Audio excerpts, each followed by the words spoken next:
মুসাইদ, আজ এমনই সময় আমরা আছি, এমনই জায়গায় আমরা আছি,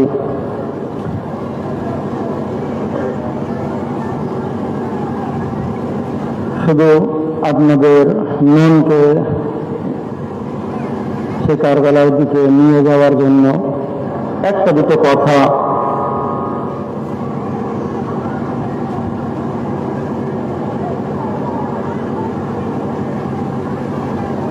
সমস্ত মাসায় পড়ার এই মুহূর্তে সময় নেই। গত দুদিন আগে ইন্টারভিউ দেখছিলাম ইরাক থেকে, যে বাসরাতে এক বৃদ্ধা মহিলা, তার কাছে কোনো পয়সা ছিল না, মানে এই বছরে দুদিন আগের ঘটনা, তার কাছে কোনো পয়সা নেই, জোগাড় করতে পারেনি। বাড়ির খাদ্যের প্লেট, বাড়ির হাড়ি, বাড়ির কড়া, বাড়ির গ্লাস নিয়ে বাজারে চলে গেছে বিক্রি করবে, যাতে জায়রিন ইমাম হুসাইন আলাইহিসসালামকে কিছু দিতে পারে যারা পায়ে হেঁটে যায়। আমাদের নারকেল প্রিয় কিংবা আমার কিছু আপনাদের দেওয়ার নেই, কিছু দেওয়ার নেই। এসেছেন আপনাদের পায়ের ধুলো আমাদের মাথায়,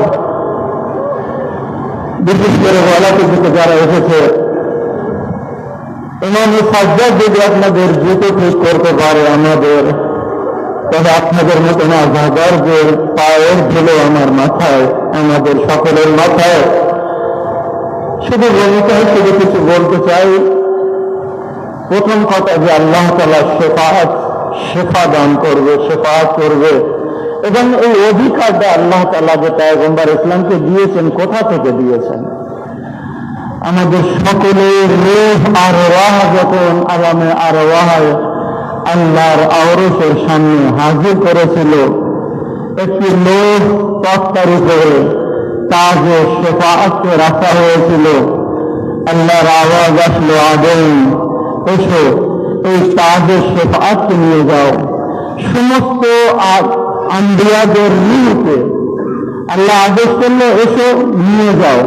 সমস্ত আম্বিয়ারা আসলো, কিন্তু আল্লাহ একটা শর্ত লাগিয়ে দিয়েছিল, হে আদম, হে মুসা, হে ঈসা, এই তাজে শেফাআত নিতে পারো, পাশে একটা ডায়েরি আছে, এই ডায়েরি পড়ো, সই করো, তাজে শেফাআত নিয়ে চলে যাও। সমস্ত আরওয়াহ একটা একটা করে যখন সেখানে আসলেন, আসার পরে পৃষ্ঠাগুলো দেখছে, উল্টাচ্ছে, পাল্টাচ্ছে, কিন্তু এই পৃষ্ঠাগুলো ছিল 72 শহীদানের নাম এবং আরো অনেক কিছু। এক এক আদম দেখে, আল্লাহর কাছে অনুরোধ করে হাত জোর করে বলে যায়, মাবুদ, আমরা এই মুসিবতকে সহ্য করতে পারবো না, এই কারণে আমরা তাজে শেফাআত নিতে পারবো না। একবার যখন পয়গম্বর ইসলাম শেষে আসলেন, এতে লেখা আছে যে দেখো আমার হাবিব, তোমার দিন যখন, দিনের উপরে যখন আপাত মুসিবত আসবে, তখন আমার দিনকে বাঁচাবে। রেলে পয়গম্বর উঠে দাঁড়িয়ে বললো, ইয়া আল্লাহ, আমি হাজির। বললো, পরে 30টা দিন একটা একটা করে পড়তে পড়তে এমন জায়গায় এসে পৌঁছালো। কি মনে করেন যে 6 মাসের বাচ্চার বুকে, 6 মাসের বাচ্চার গলায় তীর নিতে হবে, 18 বছরের যুবকের বুকে বর্ষা নিতে হবে, এমন করতে করতে পয়গম্বর ইসলাম রেখে চলে যাচ্ছে, তাজে শেফাআত নিতে পারলেন না। এরকম একটা মুহূর্তে আল্লাহর আওরস থেকে একটা ছোট্ট রূহ চলে আসলো। বললেন, মামা কোথায় যাচ্ছেন? বলল, হুসাইন, এই মুসিবত আমি সহ্য করতে পারবো না, আশা রাখি রেগুলো একজন খুব বাড়বেন। কেন আমাদের চেহারা দেখতে এসেছেন কে জানেন? 2-3 দিন আগে যার আমরা জানাজা তুলেছি, চেহারা দেখছে আমাদের লেকচার শুনতে কেউ আসে না, শুধু বিবি সাকিনা আমার মা বোনদের মাঝখানে কোন এক জায়গায় অবশ্যই বসে আছে, দেখছে যে আমার বাবা হুসাইনের জন্য কে কাঁদে। হ্যাঁ, যখন হুসাইনের রূহ আসলো, বললো নানা আপনি কোথায় যাচ্ছেন? বলো হুসাইন আমার দ্বারা সম্ভব নয় কাজে শেফাআত গ্রহণ করার। বললো এ নানা দাঁড়াও, আমি বলছি আপনি কাজে শেফাআত নেবেন। একবার হুসাইনকে বললো হুসাইন কি করে সম্ভব? হুসাইন আগে আসলেন, হে আল্লাহ আপনার দিনকে আমি বাঁচাবো, ফেরেশতা দাও, বড় সিগনেচার করে দাও। সিগনেচার করতে করতে এক জায়গায় আসলে কলেজা থেকে থাকে এই বুকে, আর পাথর যদি না হয় তাহলে বুঝতে পারবেন আমি কি বলতে চাচ্ছি। একবার পৃষ্ঠাত উল্টাতে উল্টাতে ওই জায়গায় আসলো যে সব কিছু আমি গ্রহণ করব। 18 বছরের যুবকের কলেজা, 32 বছরের ভার হাত, 6 মাসের বাচ্চার গলা, সবকিছু আমি দিয়ে দেব। কিন্তু লেখা আছে যে 11ই মুহররমের পরে তোমার বোনের মাথা থেকে পর্দা কেড়ে নেওয়া হবে। এবারে বুঝুন যে পর্দার করা আসলো না, হুসাইনের রূহ একটু পিছনে চলে গেল। আর যখন একটু পিছনে চলে গেল, একবার আল্লাহ আমি সব সহ্য করতে পারবো, কিন্তু আমার বোন জায়নবের মাথা থেকে চাদর চলে যাবে, এটা আমি সহ্য করতে পারবো না। একবার যখন হুসাইনের রূহ পিছনের দিকে যাচ্ছে, যাতে আল্লাহর আওরস থেকে এক ছোট্ট বাচ্চি বড় কাপড়ের সামনে এসে আওয়াজ দিয়ে বলল, ভাই হুসাইন তুমি সরে যাবে না, তুমি 10ই মুহররমে শুয়ে পড়বে কারবালায়, আর আমি তোমার সঙ্গে মদিনা থেকে এসেছি, তোমার মুসিবত শেষ হয়ে যাবে, কিন্তু তারপরে আমার মুসিবত শুরু হবে। ভাই হুসাইন ওয়াদা করে নাও তোমার বোন সহ্য করে দেবে।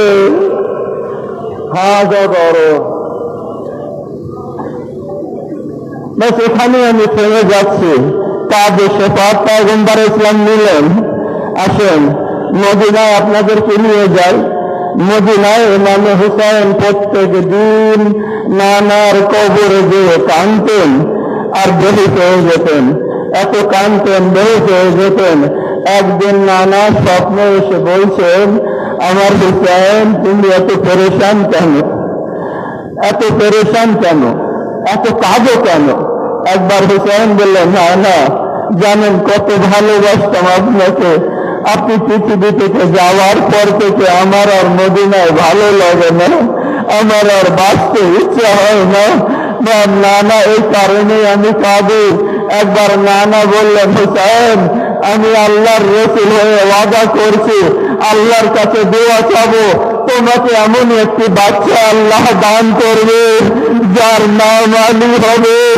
সেই তালিকে একবার যখন দেখবে তো তোমার নানার চেহারা দেখতে পাবে, তার চলাকে যখন দেখবে তোমার নানাকে দেখতে পাবে।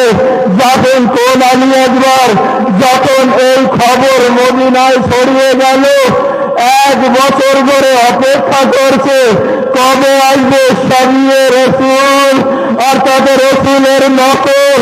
অপেক্ষা করতে করতে একদিন আলী একবার উম্মে লায়লার কোলে জন্ম নিলেন, পৃথিবীর মুখে আসলেন, মদিনাবাসীরা আসলেন, সবাইকে উপহার দিলেন ইমামে হুসাইন।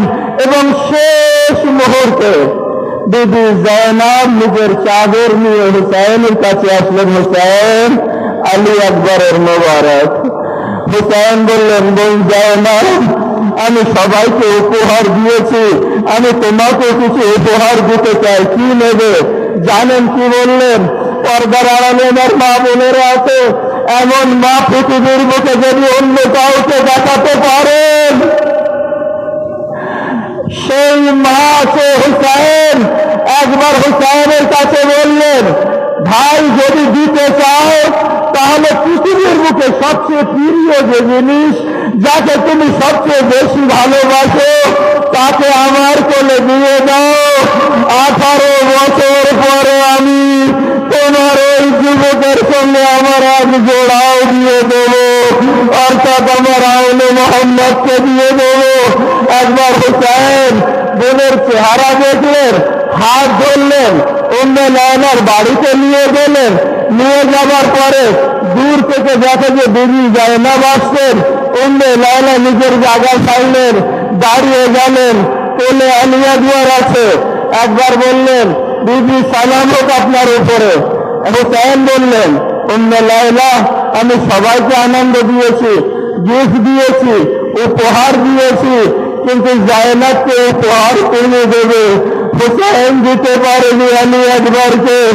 একবার বললেন, ভাবি, কিছু দিতে যদি চাও পৃথিবীর বুকে তুমি এই মুহূর্তে যাকে সবচেয়ে বেশি ভালোবাসো তাকে আমার কোলে দিয়ে দাও। আজ নেব আর 18 বছর ফিরিয়ে দেবো, সঙ্গে এক জোড়াও আমি দিয়ে দেবো। এই কথা বললেন। মা না, একবার মার কাছে প্রিয় কে হয়? সবচেয়ে ভালো মা কাকে বাঁচে? নিজের বাচ্চাকে না। একবার বাচ্চার দিকে দেখলেন, হুসাইনের চেহারার দিকে দেখলেন, একবার জায়নাবের মুখের দিকে দেখলেন, নিজের কোলের বাচ্চাকে জায়নাবের হাতে দিয়ে বললেন, দিদি, পৃথিবীর বুকে এর চেয়ে আমার কাছে প্রিয় জিনিস আর নেই। আসলো তোমার আল্লাহ, চোখে পানি এসে গেছে, কেঁদেছেন, মন কেঁদেছে। হয়তো আমার জন্য এটা যথেষ্ট, ছোট্ট করে আমি পড়ছি, তাবৎ বার হবে। কোনদিন দেখেছেন 18টা লাশ একসঙ্গে? না না, কোনদিন দেখেনি। একবার হয়তো দেখেছেন, কোন সময় হয়তো 2টো লাশ। আজ 18টি, আজ 72টি লাশ আপনার মাঝখান থেকে চলে যাবে। 18টি লাশে হাত রাখবেন, 18টি লাশে চুম্বন দিবেন। ওই যুবকের একটুখানি তৎপরা শুনে নেন। একবার ওই সময় আসলো, 18 বছর সম্পূর্ণ হয়ে গেছে, সবে আসুর। একবার জানাবে জায়নাবের কাছে গেলেন। হযরতে আলী আকবর 18 বছর পরে, খুবই সংযুক্ত করছে, 18 বছর পরে গেলেন খায়মার ভেতরে। ফুপু আম্মা সালাম আপনার উপরে। ফুপু সালাম করলেন, সামনে বসে গেলেন আলী আকবর। ফুপু আম্মা, আপনার কাছে এসেছি, একটা জিনিসের আবদার করব। আবদার করার কথা বললেন। জায়নাব নিজের জায়গা থেকে উঠে দাঁড়ালেন। বেটা আলী আকবর, 18 বছর ধরে আমি এই অপেক্ষা করেছিলাম, আমার আলী আকবর আমার কাছে কিছু চাবে, আর আমি আমার আলী আকবরকে দেব। আলী আকবর, এটা কিন্তু মদিনা না, এটা কারবালা। এমন কোন জিনিস চাইবো না যে আমি আজ দিতে পারবো না। এই কথা বললেন আলী আকবর। বা আমার শোনা এটা। আলী আকবর ফুপুর পায়ের উপরে পড়ে গেলেন। ফুপু আম্মা, এমন কিছু আজ আমি চাইব না যেটা আপনি দিতে পারবেন না। ফুপু আম্মা বসলেন, আলী আকবরকে করলেন, আদর করলেন। বেটা, সেটা কি চাইবে? বলল, আগে আপনি আগে বললেন, আমার উত্তর দেন। বললো, বেটা কি? বললো, উত্তর প্রশ্ন হচ্ছে এই যে আপনি বলুন, আপনার দাদি, আপনার মা ফাতেমাতুজ জাহরা সালামুল্লাহ আলাইহার ফজিলত বেশি, না আপনার হুসাইনের ফজিলত বেশি, না আপনার ফজিলত বেশি? একবার বললেন, কোথায় জায়নাব আর কোথায় ফাতেমা? তাহলে ফুপু আম্মা এবারে বলুন, আপনার ফাতেমা, আপনার মার, আপনার ভাই হুসাইনের ফজিলত বেশি, না আপনার আলী আকবরের সম্মান বেশি? একবার ফুপু আম্মা বললেন, কোথায় হুসাইন আর কোথায় আমার আলী আকবর? একবার যখন এই কথা বললেন, কানতে কানতে আলী আকবর বললেন, ফুপু আম্মা, তাহলে আপনার আলী আকবরকে আপনার হুসাইনের উপরে কুরবানি করে দেন। হযরত আল্লাহ একবার যখন এই কথা বললেন, ফুপু আম্মা অনুমতি দিয়ে দিলেন, ময়দানে চললেন। পিছন থেকে ছোট্ট একটু বাচ্চা, যার নাম সকিনা, ছোট্ট ছোট্ট পায়ে এসে বললেন, ভাইয়া একটু দাঁড়াও, ভাইয়া একটু দাঁড়াও, ভাইয়া একটু দাঁড়াও। পিছনে তাকিয়ে দেখে আর কেউ না, ছোট্ট আদরের বোন সকিনা। বলল, ভাইয়া চলে যাচ্ছে, আমার সঙ্গে আলবিদা করবেন না, চলে যাচ্ছে, যাও। আবার সকিনা কাঁদতে কাঁদতে বললেন, ভাইয়া আমি এত ছোট, আপনি এত লম্বা চওড়া, আমার হাত আপনার গলায় যাবে না, ভাই অনুমতি যদি দাও তাহলে সকিনা আপনার পায়ে একটু চুম্বন নিয়ে নেয়। আমি একবার বললেন, বোন আমার, আরে তোর মাথা আমার পায়ে কেন, আয় বোন আমার, আয় আমার বুকে আয়। বাসালি একবারের সঙ্গে সকিনার এই শেষ দেখা হয়েছিল বাসার একটা জন্য। তারপরে আলম বার হবে, মুসিবত আপনারা শুনবেন, ইনশাল্লাহ চুপচাপ চোখ দিয়ে অশ্রু ঝরাবেন, তাবু জিয়ারত করবেন এবং এটাই মনে করবেন যে আমার পরিবারের বাস পর্যন্ত চলে যাচ্ছে।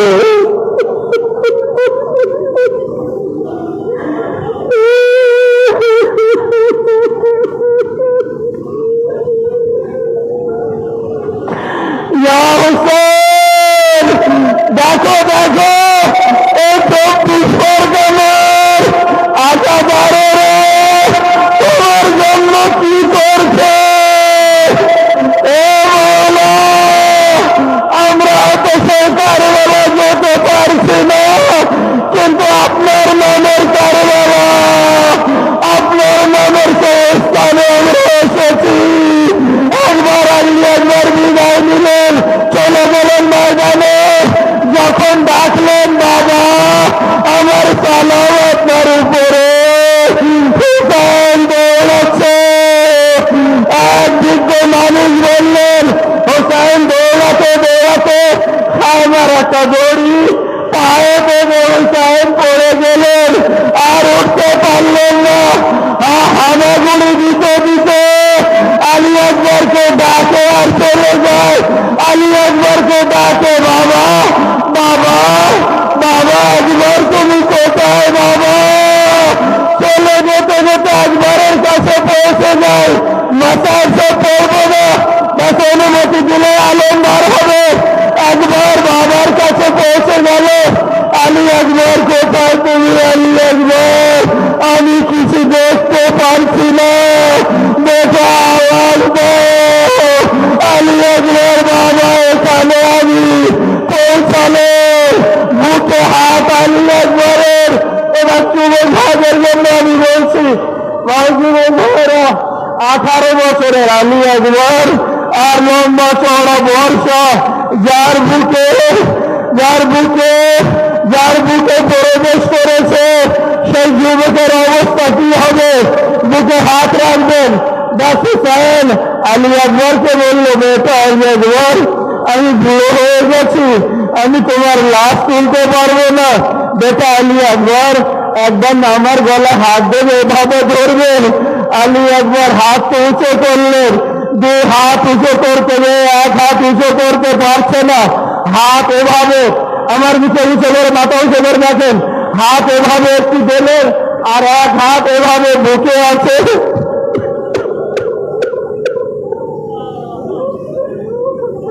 বেটা বুড়ো হয়ে গেছি আমি, আমার 2 হাত দিয়ে ধরে সাহায্য করে, হাত তুলছে না। হুসাইন বললেন, বাবা 2 হাত তুলে আমার গলা ধরো। হাত তুলতে পারছে না। একবার যখন হুসাইন বললেন, বাবা এ ইমামের হাত তোমার 2 হাত তোলো, আলী আকবর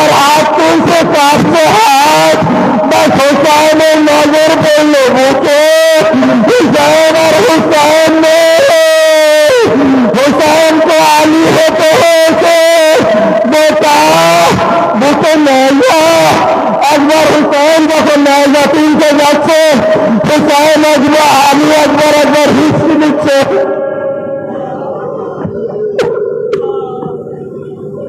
দ্বিতীয়বার তুলতে যাচ্ছেন, হিস্ট্রি আসছে। তৃতীয়বার যখন এমন হলো, হুসাইন বলল, বেটা তুমি কাঁদছো কেন? এক বৃদ্ধ মানুষ এটাও বলেছে যে বাবাকে বলল, বাবা আমি কাঁদছি না, কারবালার জমিন কাঁদছে।